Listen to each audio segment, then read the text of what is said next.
안녕하십니까. 주역 64개 노트 정리. 이번 시간에는 산지박 첫 번째 시간입니다. 전체적으로는 151번째 노트 정리입니다. 이번 시간에는 산지박, 벗김의 개인, 산지박계의 총론적인 설명을 같이 보겠습니다. 자, 먼저 한자 정리한 것을 같이 읽어보겠습니다. 박, 분리, 유유왕, 분리, 유유왕. 박은 갈 바가 있는 게 이롭지 않다, 이렇게 이야기합니다. 즉 다사는 갈 곳을 두는 게 이롭지 않다, 이렇게 이야기하기도 합니다. 자, 박의 글자가 이렇게 보면은 이렇게 되어 있죠. 그래서 박의 글자가 박은 벗기다, 즉 하나에 이렇게 제일 꼭대기 있는 양을 이렇게 깎아 내리려고 하는 거죠. 즉 상구의 양을 벗기고 깎는다고 이야기합니다. 즉 소인의 무리인 5개의 음이 성하여 일량의 군자를 깎아내린다고 이야기합니다. 이렇게 소멸을 때에 쇠락하는 시절에 어떻게 행동해야 될지 그 이치를 설명하는 게 박계의 물상입니다. 계절로서는 가을을 이야기합니다. 즉 박은 9월, 중지고는 10월, 지뢰복은 11월, 동지를 이야기합니다. 그러니까 가을이니까 이파리를 떨구고 생명의 씨앗, 과실만 남기는 그런 상태를 이야기하는 것입니다. 자, 여기 보면은 여기가 산지박이죠. 다음에 중지고, 다음에 지뢰복, 이렇게 12몇 개 주의사항, 이렇게 물상이 이제 경향성을 가지고 흘러가는 거죠. 이제 기본적으로 위에는 간산이고 학계는 곤입니다. 곤. 계속 읽어보면은 상계가는 산이다. 산은 멈춤, 정지, 절제, 막힘, 열매, 구하다의 상이 있습니다. 하계고는 대지, 토양, 백성, 순종, 인색함, 큰 술에 따뜻함, 끝없음, 빈허의 뜻이 있다고 이야기합니다. 이렇게 그 산지밖에는 음이 아래에서 점점 생기더니 이제 이게 계속 발전하면서 극성에 이르죠. 이렇게 이르는 여러 음들이 이제 양을 벗겨내려고 떨쳐내려고 합니다. 그래서 박계라고 이야기합니다. 그래서 일량의 군자가 위기에 처해 있는 거죠. 단사를 읽어보겠습니다. 박야, 유변강야. 박은 벗기는 것이니 유가 강을 변하게 하는 것이니 분리유유왕 소인장야. 갈 데가 있는 것이 이롭지 않다. 소인의 새가 성해짐이라. 순위지지 관상야. 수능에서 그치는 것은 대상을 보기 때문이다. 군자상 소식영허 천행야. 군자가 소식영의 이치를 숭상함은 하늘의 운행법칙이라 천행야, 이렇게 하늘의 운행법칙이라 이렇게 이야기하죠. 소식영어는 이제 봄, 여름, 가을, 겨울, 물국, 필반 이렇게 순환하는 자연의 법칙을 이야기하는 것입니다.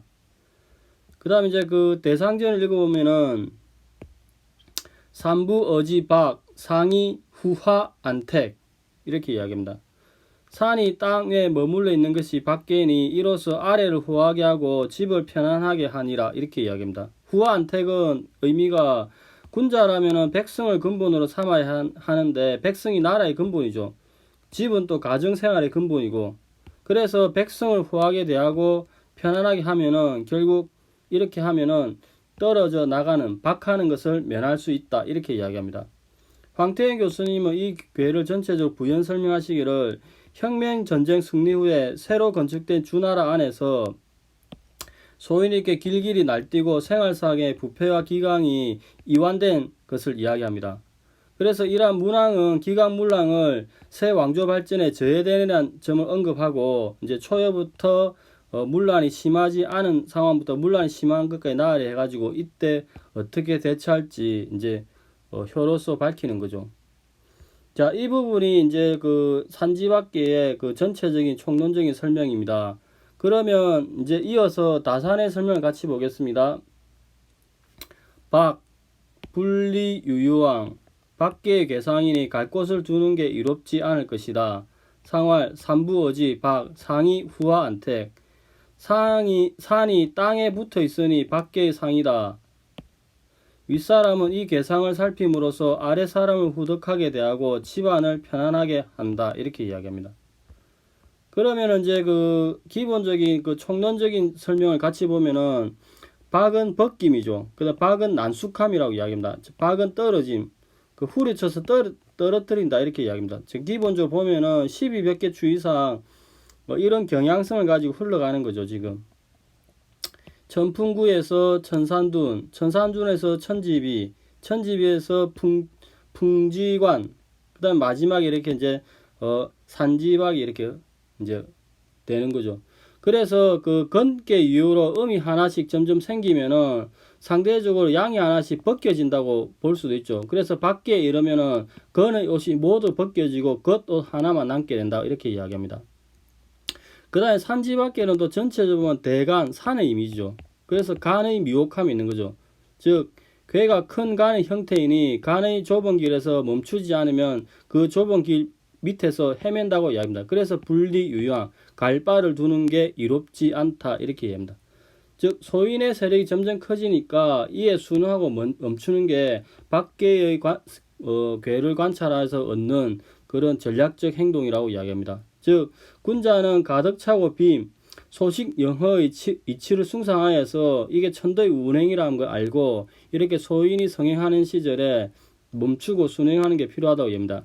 유병강하고 갈바를 두며 이롭지 않다는 소인이 자라난 이 상을 이야기합니다. 즉 밖의 상을 살피니 곤의 순종함과 함께 간의 정지의 상이 있으니 이렇게 이제 학계는 간이고 상계는 이렇게 간의 학계는 곤의 순종함의 상이 있고 상계는 간의 정지의 상이 있으니 가지 말라 불왕이죠. 이제 대상전을 보겠습니다. 산이 땅에 붙어 있으니 밖의 상이다. 윗사람은 이 계상을 살핌으로써 아랫사람을 후덕하게 대하고 집안을 편안하게 한다고 이야기합니다.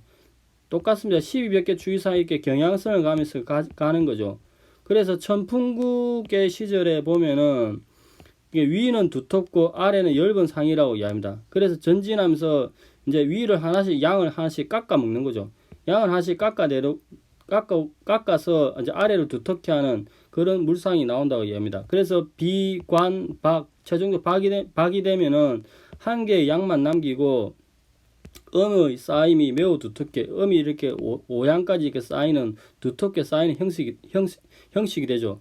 또 간은 이렇게 업성을 이야기하는데 위에 이 양이 덮고 있다고 볼 수 있죠. 그래서 산지박이니까 이제 제일 위에 있는 게 덮고 있는 거죠. 즉 간은 업성을 의미하고 지붕을 덮는 움막의 상이 있다고 얘기합니다. 즉 곤으로서 움막을 편안하게 하니 머물러 거처할 수 있는 것이다 이렇게 얘기합니다.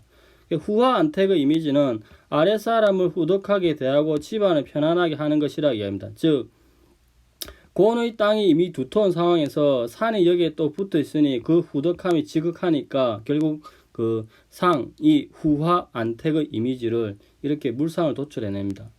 그러면 이제 산지밖에 그 12몇 개 주의사항 이렇게 보면은 우리가 중지곤 여기서 보면은 이제 양의 전진을 보면은 이렇게 양이 하나씩 전진하죠 이렇게. 그래서 이제 그 양의 전진이 있는 상황에서 양이 꽉 차면은 중천건이 되죠. 그 상태에서 또 음이 이렇게 점점 하나씩 쌓여가죠. 여기입니다.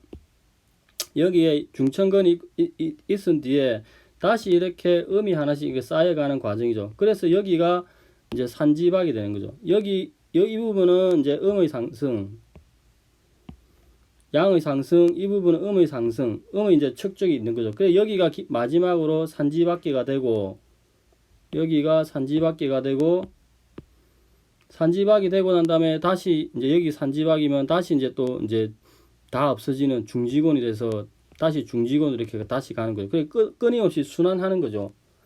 이거를 제일 그 첫 번째 주역 제가 노트 정리 기초 1번 하고 난 다음에 그 다음에 이제 두 번째가 노트 정리 기초 두 번째가 건과 곤인데 건과 곤 두 번째 시간에 이것을 처음 설명했습니다. 그때 이제 계속 설명하면서 이렇게 12몇 개 주의사항 이 부분을 보면은 여기에 있는 음과 양은 기본적으로 깨끗하게 이렇게 보면은 자 이렇게 지금 보면은 음과 양이 서로 섞이지 않았죠. 이 전체를 보면은 자, 이 전체 그림을 자세히 보면은 음과 양이 섞이지 않은 상태입니다. 그래서 이 12몇 개는 모계의 성질을 가집니다. 즉 12몇 개는 양은 양끼리, 음은 음끼리 종류에 따라서 모여 있다 이렇게 합니다. 그래서 이 한자로 방이유치계라고 합니다. 한자니까 조금 어렵습니다. 방이유치괴라고 이야기합니다. 즉 양은 양끼리, 음은 음끼리 이래 섞이지 않은 모계의 성질이니까 섞이지 않은 이런 성질을 가집니다. 근데 이게 12몇 개 의미인데 이렇게 모계가 이제 나중에 어디로 가고 어디로 추이를 한다 이야기하면 50연계가 만들어지는 거죠. 50연계는 12몇 개로부터 이렇게 나왔는데 이것은 음과 양이 무리 속에 이제 서로 분산돼서 섞이는 거죠. 그래서 그 무리 분군계라 이야기합니다. 그러니까 이 부분을 이제 그때 첫 시간, 두 번째 시간에 이 부분을 건너뛰고 했는데 이제 산지박기가 나왔을 때 이런 그 12몇 개는 기본적으로 이렇게 음양이 딱딱 음은 음끼리 양이 양끼리 이렇게 분절되지 않은 분화되지 않은 최초의 상태로 모계로서 성질을 가지고 50년계는 이렇게 몇 개에서 추이를 하면서 이제 음과 양이 섞인다 이런 의미가 있으니까 이 부분도 한번 염두에 두시기 바랍니다. 자, 오늘은 그 12몇 개 산지박계의 총론적인 설명을 보았습니다. 밖에는 이제 5개의 양이 하나의 양을 벗겨내려는 상황인데 이 상황에서 어떠한 전략적 행동을 취해야 할지는 이어지는 개별호에서 또 같이 한번 더 보겠습니다. 오늘은 여기까지 하겠습니다. 감사합니다.